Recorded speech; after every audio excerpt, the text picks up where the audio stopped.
In this video, I'm going to give you the best preparation advice before you have a mastectomy. And I can assure you, your surgeons haven't told you to do this, and probably neither has anybody else in the community. Engage shitty titties. So I wouldn't ordinarily tell people to do this. It is kind of like body shaming, which is awful. We all do body shaming. We're all critical of ourselves, critical of each other. We judge each other, and there's absolutely no place for that in society. So you should love your body. Please watch my video with Tiggs Rice where we talk about how important it is to embrace your body. We all have different shapes and sizes, and we are all beautiful in our own right. But for you, you're about to have a mastectomy. You need to think about how shitty your titties really are. Now, I kind of came across this by accident. A lot of people before you have a mastectomy tell you to take photos. So that's what I was doing. I had an afternoon set aside and I was taking photos of myself naked, and I was looking over them and I was like, oh, that one's horrible, that one's disgusting, that is so unflattering. And I was deleting them all. And I thought, this is absolutely ridiculous, because I had to capture my body how it really was, because hindsight is a wonderful thing. And you could sit there thinking, I love my boobs so much. And you look over your boudoir photo shoot and think, I look like that all the time, but you didn't. So I spent this afternoon, I had the best fun ever. I was laughing my head off, trying to get my body into the most unflattering positions. So a few examples for me. I always hated my boobs in the bath because they're really big, and they would, if you look down, be flat chested, and then you'd have like these floaty boobs. So I had the floaty boob technique, the doggy dangle, which is where you bend over and they're kind of like dangling in front of your body. Now, according to Elle magazine, they did a study and they said 60% of women at some point have thought their boobs looked like udders. So the doggy dangle, the udder, jelly on a plate, or melted jelly, which is when I used to lie on my side and it would be like shapeless boob melted onto the bed. So I took a few photos of that. If you have a smaller chest, please let me know.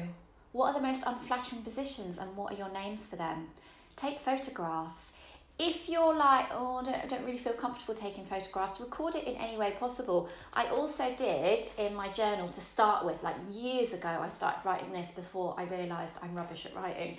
But in here, I only found this the other day. I've put in here, my boobs are really white. As if like having a mastectomy, they're going to become brown. But they're really white and veiny. So I put in here, they look like moons, which are made out of blue cheese with like blue veins throughout them. So that was nice. I didn't even remember they used to look like that. And now I haven't got any veins on the top of my boobs. So thank you, Mr. Diary.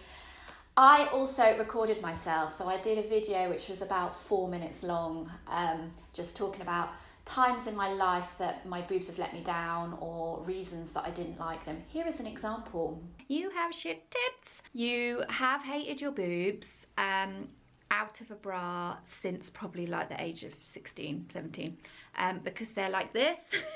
Be sitting there and your boobs would be on your knees. Kind of like how you would imagine an old granny's boobs to look. Where the hell have my tits gone? See you later, past me with boobs. You might really have to dig deep here. So I call this the dumpy technique, where these two are going out. This one is all like, oh my God, I'm so happy and in love, I want to have babies with this person. And this one, out of the blue, you're dumped. What does this person do? Didn't really like them much anyway. I was going to dump them first, and here are all the reasons that I didn't want to be with them. So let's just think that our boobs are dumping us.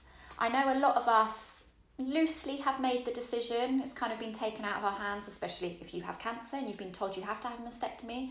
But really, our boobs have dumped us.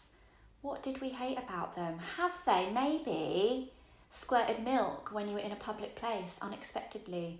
Did you have a nip slip whilst you were in a posh restaurant? Did you accidentally forget to wear a bra and then it pissed it down with rain? And then you had to sit in a board meeting with your boss and your nipples were like, hello. Dig deep, my friends. You can also get friends and family involved. Maybe not, maybe just partner. I asked my boyfriend to be in the photos. He wasn't really that keen, but I did get one snap. This photo is censored to maintain the integrity of my relationship. I also had positions where, for me, saggy boobs was quite a big thing. So I was thinking, at least when I have a mastectomy, I'll have a bit of a boob lift. So I took some photos of where I thought they would be after the mastectomy. Here's an example to where they were now. And these are sort of photos I would never have taken, definitely deleted, and definitely would not share with the rest of the world. But if it helps you in preparing for your mastectomy, I just want to put it out there. I didn't always look like this. I did also look like this. If you're not having a mastectomy, first of all, I want you to pretend you are, because all of a sudden you'll be like, oh my gosh, I love this, and about my boobs. But also, if you're not having a mastectomy, I think this process is quite nice for all of us, because most of the time we spend a long time trying to get in the perfect position, to get the perfect angle, and we put the perfect filter to make ourselves feel and look beautiful. The reality is we do not look like that all the time.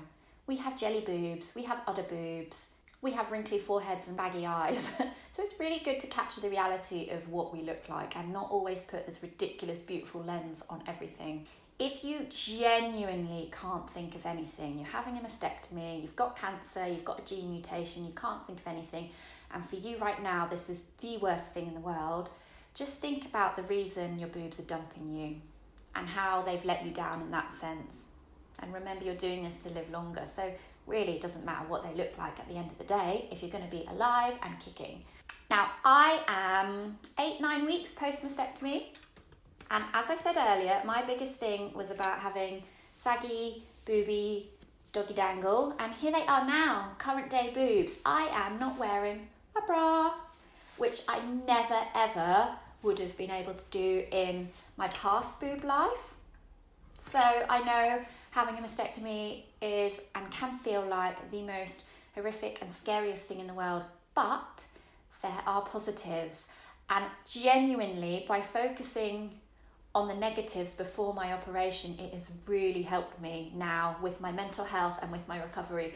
I look back over those photos and I laugh my head off.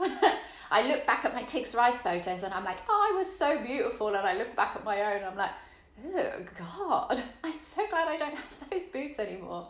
So try and think of the positives. This isn't really about body shaming. It's about having a bit of a giggle and just thinking about the reality of the current state of your shitty titties. If you're watching this and you're like, who the hell are you? And what the hell are you talking about? Please watch my other videos on why I've had a mastectomy in the first place, and you can watch my mastectomy recovery, which was also not so bad. Little adventure I had. Take care and have a lovely day.